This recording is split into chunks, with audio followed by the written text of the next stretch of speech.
Hi everyone, my name is Sarah Mari. I'm one of the librarians at Portland Public Library in Portland, Maine, and I'm here with another picture book biography for Women's History Month. This is Pocket Full of Colors, and it's about Mary Blair, who was an artist for Disney, who created some of the most famous movies that Disney has produced, and really influenced their style. So let's find out more about her. This book is written by Amy Guglielmo and Jacqueline Tourville and illustrated by Bridget Barrager, and it's published by Atheneum Books for young readers. Beautiful end pages. The Magical World of Mary Blair, Disney Artist Extraordinaire. Under a wide blue sky, on a red dirt road in a lemon yellow house, there lived a little girl named Mary.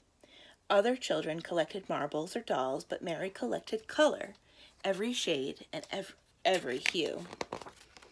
One day, Mary's parents announced that they were moving out west. As she waved goodbye to the yellow house, Mary tucked her friend Lemon into her pocket. Mary would miss the happy home, but she had new colors to collect.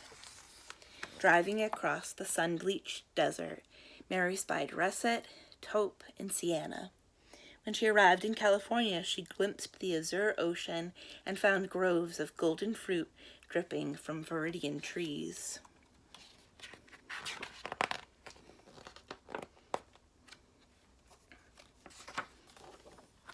In the city, she discovered steel gray buildings and mauve-tinted skies. Mary opened her sketchbook. She mixed her paints. She would save these shades for just the right time. When she was older, Mary went to art school. She met Lee.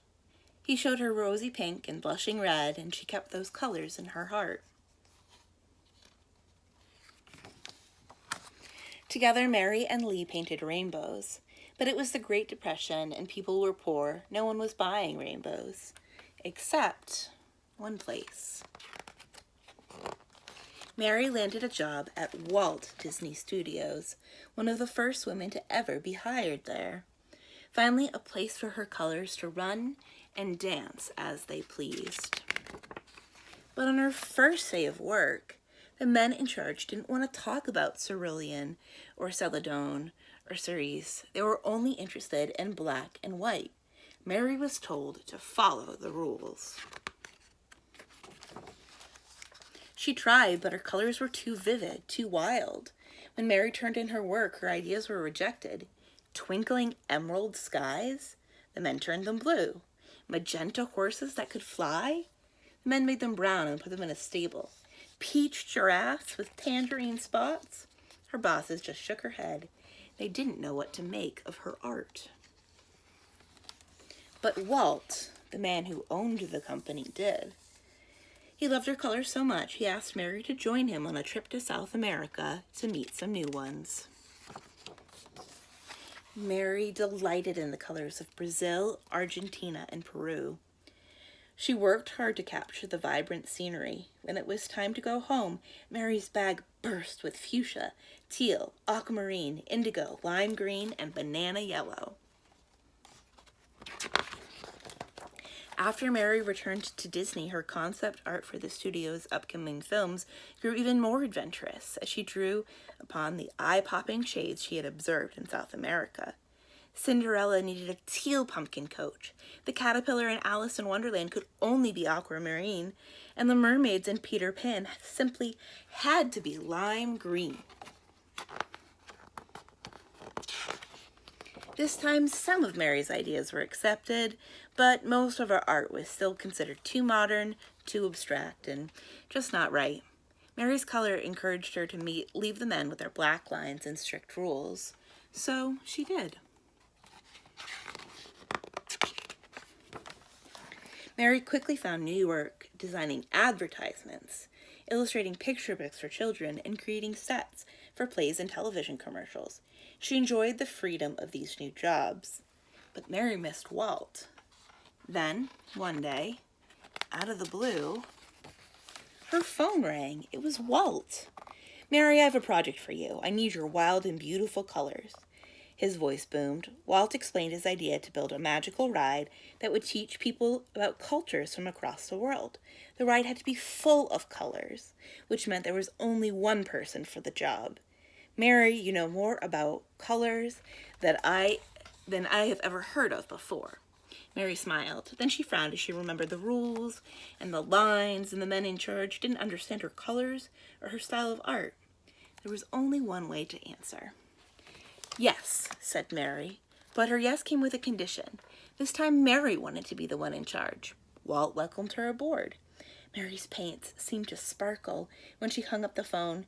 She had never been to places like China or Morocco or Kathmandu, but her colors had. Sitting down to work, she squeezed out dabs of paint, lemon yellow, aquamarine, and azure, mauve, taupe, and tangerine, russet, sienna, and steel gray, celadon, cerulean, cerise, magenta, teal, indigo, and emerald shined from her palette. And when she picked up her brush, the colors Mary had so carefully collected all her life took her on a trip around the globe. When the work was done and the ride opened, people gasped in awe. Its small world was a sensation. When it was Mary's turn to take the ride, she leaned back in the boat and let her colors wash over her. It was a world of laughter, a world of smiles, and color, color, color everywhere. At last, this was Mary's world. The end. Let's make sure that we're not... Oh, there's one more page that talks a little bit about the author's note and Mary Blair, and here is a picture of Mary and Lee in Brazil. I hope you enjoyed learning a little bit more about Mary Blair and some of the fantastic things that she did a long time ago for Disney World, including making It's a Small World, the ride. My name is Sarah Mari. I'm one of the librarians at Portland Public Library in Portland, Maine. Thank you for listening, and I hope to see you again soon. Bye.